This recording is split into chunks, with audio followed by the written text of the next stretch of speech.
In this video, I'm going to actually break down some of the key combinations of cards for PURRELY and how you want to use them in order to be effective. After playing with this deck for a little while, I've kind of got it pretty much down pat, I think. And as we practice more, we'll only get better with our combos. So to start things off, you obviously will want to play the 3 PURRELY and the 3 PURRELY. Let's take out all of the non-engine stuff for right now so we can focus on what PURRELY synergizes with the most. So this is your core engine. It's 24 cards, and this is for two field spell. You could play 1, you could play 3, up to you. I'm opting for 2 right now. But to start off, the PURRELY is a card that when you play it, you can look at the top 3 cards of your deck and take any PURRELY spell or trap. It could be quick play, continuous field spell, or the trap card, doesn't matter, and add it to your hand, and then put the rest on the bottom of your deck in any order. So you know, like if you top deck off like Maxi and Ash Blossom, those will go to the bottom of your deck, which is actually important because you might want to go into the Sylvan Princess Sprite to excavate another card off the top of your deck to get it to your hand. We'll go over that in just a bit. So this excavate 3 cards is not once per turn, so you can actually end up bringing out all 3 PURRELY and excavating a total of 9 cards in order to get more spells to your hand. Okay. The effect that is once per turn is where you can reveal a PURRELY quick play and use that quick play to Xyz summon into the monster that mentions it. So for example, Beauty mentions PURRELY Pretty Memory. The easiest way to remember this is Beauty and Pretty. Plump is delicious. Just you're going to eat, you're going to get plump. You're eating delicious food, you're getting plump. Happiness is Happy Memory. Happy Memory equals happiness. So pretty easy to just remember which ones do which. And this effect to Xyz summon is actually not what you usually want to go for. You'd rather play the PURRELY spell and get some utility off of it potentially, and then use the PURRELY to activate the effect of targeting the quick play in the graveyard. You know, the corresponding Happy Memory brings out happiness, Pretty Memory brings out beauty, Delicious Memory brings out plump. So usually off of PURRELY, you want to use Delicious Memory to go into plump, and then plump effect to grab 2 spells or traps from either graveyard and attach it to it as material. That's usually what you want to go for. If you're in a bind, you can use the PURRELY spell from hand. Like let's say you've tried to use PURRELY and it gets negated with an Imperm or a Veiler. Then you have to use PURRELY and just use the card from your hand and the PURRELY in order to make the corresponding Xyz summon. Okay, so that's how PURRELY works. Not the card you want to Xyz with, but it is an option. You're using this to just mill the cards off the top of your deck to get more card advantage. The PURRELY is your main card. This card, when it's summoned, it's normal or special once per turn. You can search out a non-quick play PURRELY spell or trap. So basically that means you can't search out any of the 12 quick plays. You can search out your friend PURRELY, your field spell PURRELY, the friend is a continuous, or the trap card. Okay, so normally you want to search for friend, and if you already have friend, you search for field spell. That's usually what you want to do. The trap card, you can go for it in certain scenarios if you think that like you're getting negated and stuff and you're not going to be able to build up the 5 materials needed to go into the Noir, which we'll go over in a second. Then you might want to go into or search out the trap card so that you can use it to, you know, transfer your plump into a Noir, and the plump is the 5th material to make your Noir unaffected, let's say. Right, so there are certain scenarios where you search out the Yeep, but usually you want to make sure that these 2 are in rotation first, and getting to the Noir with 5 materials is usually not too hard. With that being said, the field spell is a pretty important card for the deck. Your opponent cannot target PURRELY monsters you control with card effects, so that means either the normal monsters in the deck, or the effect monsters, or any of the Xyz monsters either. Okay, so the turn that they're summoned, they can't be targeted with card effects, which is really good. So let's say you bring out the plump, they can't Imperm, they can't Veiler it because those cards target, right? So that's really good. Once per turn, if a face-up PURRELY Xyz monster you control leaves the field because of an opponent's card, so if they kaiju it, if they, you know, let's say Raigeki and you're not unaffected and you get destroyed, whatever, you special summon 1 PURRELY monster from your deck or graveyard. Very, very good, right? Because during your opponent's turn, if it gets outed, you bring out the PURRELY, you excavate 3, you bring out PURRELY, you grab My Friend or a trap card or another copy of the field spell, whatever you want, and you have a body on board for follow-up during next turn, as well as a card in your hand for extension, or you excavate something that's useful for next turn anyways. So field spell is very important for that regard, but the most important effect is once per turn during the end phase, both during your turn and your opponent's turn, you target 1 PURRELY Xyz monster you control, on the field and attach a Purrely quick play spell from your deck or graveyard to that monster. So if you have like a Plump up with the trap card set, and you have one copy of Sleepy Memory attached to Plump, and we'll go over this in the combo, you can, during the end phase, activate field spell, grab another copy of Sleepy Memory from your deck, attach it to Plump. That way, during your opponent's standby, you draw 2, and then you activate Yeep, upgrade the Plump into Noir, and then the effect to draw 2 off of the 2 Sleepies that are now attached to Noir, because it's a different monster than the Plump, activates, and you draw a total of 4 cards during your opponent's turn in their standby phase. And as you saw from when I clicked on the deck to begin with, we were playing a lot of hand traps, and that's why you play hand traps, so that when you draw during your opponent's turn, you draw into those hand traps. Again, we'll go over that in just a second. So that's why field spell is important. My Friend Purrely is basically your searcher. Usually you want to go for Delicious first to get Plump. So if you don't have Delicious in hand, but you have My Friend Purrely, you activate it and you grab 3 Delicious, and your opponent has to give you one of them. Easy as pie. Which is very delicious. Anyways, you can also get any other copy of any other spell that you want, or any other card, really. You can go for the monsters, you can go for trap card, field spell, etc.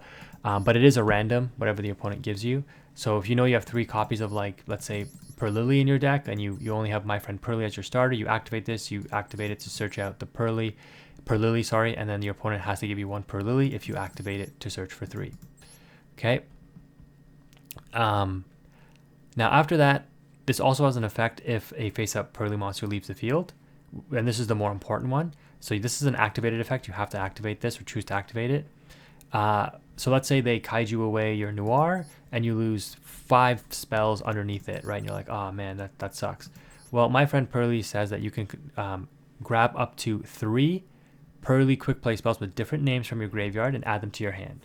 So if they out your Noir with, let's say, 7 materials, you're going to get back 3 spells if you have the My Friend up, and you're going to be able to special summon back a Purrely monster because of Street.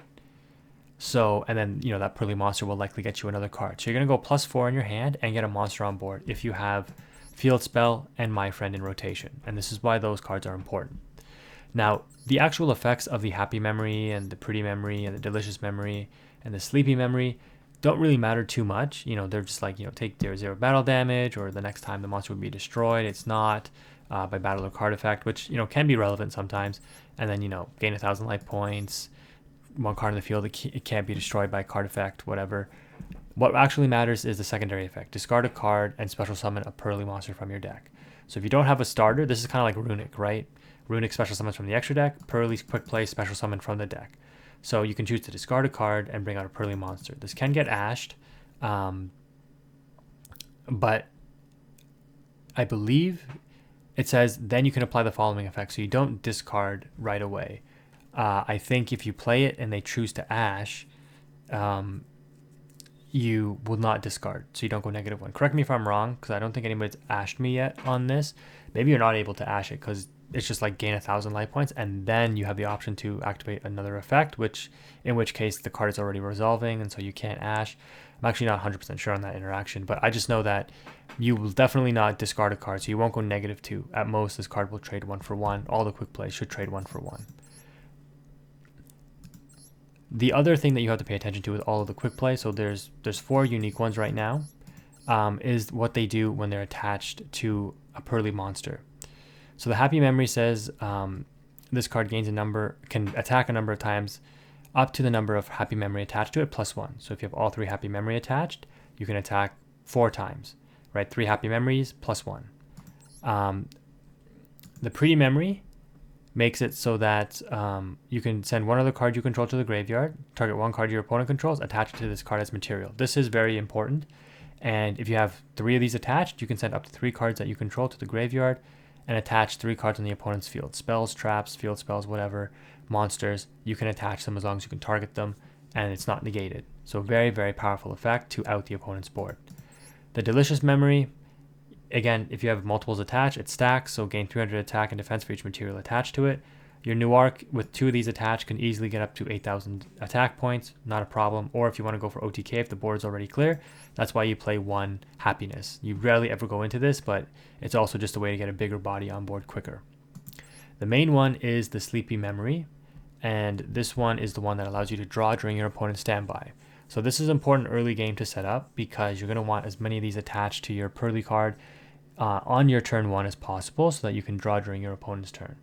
And you want to draw into those hand traps to slow your opponent down, right? You have a big towers monster that's unaffected and has the ability to bounce cards, and then you have hand traps to back it up. That's why Purrely is so strong. It's really, really hard to beat. And then the fact that, even if you do out the Noir, if you have the continuous spell and the field spell in rotation, you're just getting back all your advantage.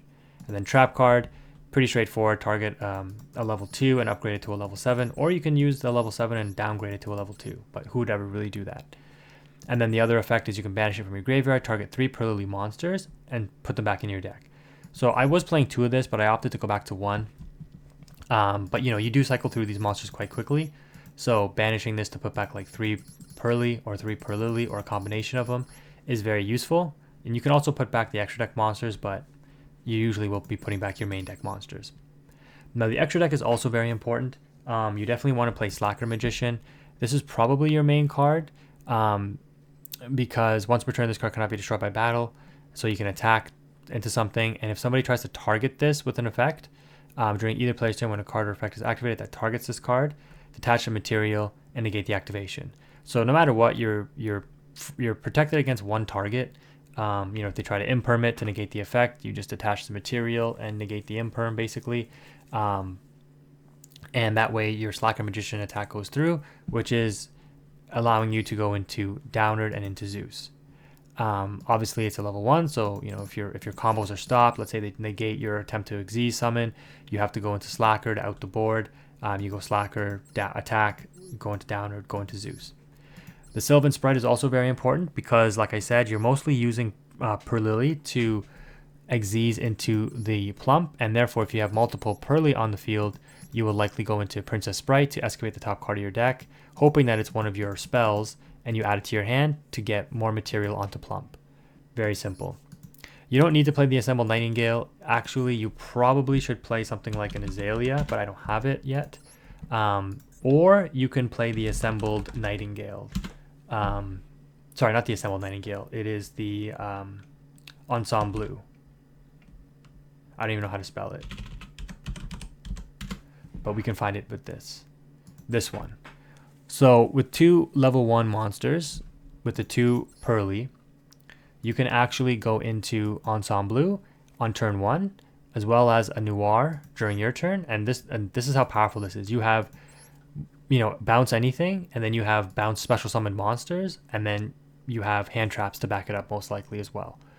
So this is another option. I've seen people play this with Featherstorm even, but I wouldn't recommend that. But yeah, you could play that as well if you wanted. You have some flex spots. Aside from that, you definitely want to play a Fucho because if you Xyz into this, you can attack, detach 2 materials from this card. For the rest of the turn, this card cannot be destroyed by battle. You take no battle damage involving attack from this card. So it's kind of hit or miss. Like if you're able to attack into a defense position monster, you're fine. But if you do need to detach the 2 materials to prevent this card from being destroyed by battle, you will have to go into Downward and then Zeus in order to get a Zeus material. But if you can attack into a defense position monster, this card can go straight into Zeus. And if your opponent has a bunch of traps, let's say, set, and they're just waiting to destroy or negate your Downward before you get into Zeus, you just attack a defense position monster with this card. You don't need to go into Downward, and then this card is unaffected. You go straight into Zeus. Whatever they try to chain to activate to negate or destroy the Zeus, you just chain the Zeus effect and wipe the board anyway. So that's why you want to play this. Hopefully that makes sense. You understand what I'm saying. But that's why you play the Fucho. You only need 1 happiness. This can OTK because at the end of the damage step, if this card battles, you can add 1 Purrely card from your deck to your hand. And if it has Happy Memory, you can have the attack of 1 monster. So basically, you target one of the opponent's attack position monsters, and you play one of these cards that make it so that, the Delicious Memory, the next time the opponent's monster would be destroyed by battle, it is not. And then you attack it with the happiness. The enemy takes a bunch of damage. Then you use this effect to grab the Happy Memory, and then you play the Happy Memory in the battle phase, since it's a quick effect, a quick play spell, and then you can attach it to the happiness and then attack again, right? So that's how you end up doing that. And these are all like thrice per turn. When you play the quick play, you can attach it. So yeah, you can definitely just play it, attach it, right? It's an OTK option. You won't do it that much, but you can OTK with this deck with the happiness, but you only need one copy. Beauty, you can get away with one as well. This is your monster negate. You probably don't go into this too much, but it is a nice option if your board gets stopped or you get really interrupted and you can't really extend that much. You might want to go into this as a dynamic monster negate during the opponent's turn. This card attached with the different quick play spells, giving it different abilities, can be useful, right? You can still draw off of the beauty, and then you have a monster negate, and then you might draw into hand traps or have hand traps, so you can likely slow your opponent down as well. So you can just see the resiliency of this deck, even if you do get interrupted, that it can still have follow-up and still do something to disrupt the opponent during their turn. The Plump, you definitely want to play two of, because this is your main target for the PURRELY. You go into Plump, you have two materials attached to it. You have the quick play that you targeted in the graveyard with the PURRELY, and you have the PURRELY itself. Then as soon as Plump hits the field, quick effect attached to spells and traps, because it should have Delicious Memory as material, so it's going to be a quick effect. And then you're up to 4 materials. You play one more PURRELY spell or trap, and then you attach it, because this again can attach up to three times per turn on any quick play that you play. And now you have a 5 material Plump, very easy, and that's an easy access to Noir. So that's why you play the 2 Plump, because if it gets outed, you need another one. You don't want it to get ripped with Unicorn or Diablosis, so you want to play 2. Same reason why you play 2 Noir. The Downward is for Zeus, and then 1 Happiness. You don't need to play this, but if you wanted just a bigger body that can potentially OTK a little bit quicker than the Noir can, this is another option as well. And then I'm opting to play 1 Lingaribo just because of Ibli. Not that you'd probably run into it all that much, but I just don't want to have to deal with an Ibli. But again, you can run Azalea and stuff to play around that as well. It's not the end of the world. Of course, the Zeus. This deck is insanely broken for the fact that you can run Zeus. And like it doesn't like lock you into PURRELY special summons or anything. So you can make a huge material PURRELY card, like 10 materials, and then just go into a Zeus, and you have a 10 material Zeus that can activate like 5 times, like literally.